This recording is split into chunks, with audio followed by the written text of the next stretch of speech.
वर्षभर टिकणारा हा पदार्थ अगदी पारंपरिक सेम माझी आजी बनवायची त्या पद्धतीने बनवलाय, त्यामुळे एक लाईक नक्की करा आणि रेसिपी पूर्ण बघा.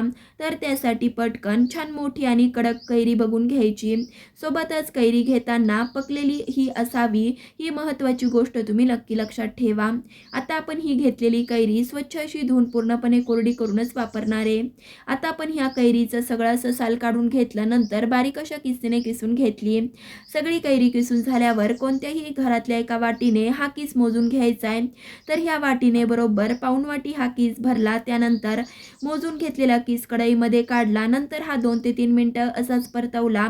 त्यामुळे कैरीचा कच्चेपणा कमी होतो. मग आता ह्यामध्ये आपल्याला काय करायचंय, 1 चमचा साजूक तूप टाकायचंय. महत्त्वाची गोष्ट म्हणजे कैरीचा किस तुपावरती चांगला परतवून घेतला, त्यामुळे एकतर काय होतं, गुळांबा आपला खराब होत नाही.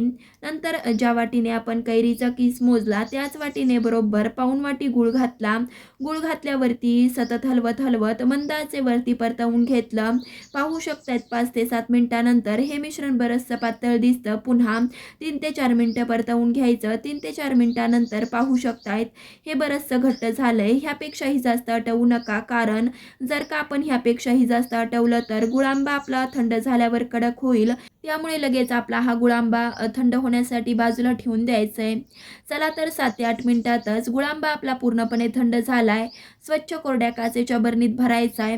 ह्या पद्धतीने गुळांबा बनवल्यावर अजिबात खराब होत नाही, वर्षभर टिकतो.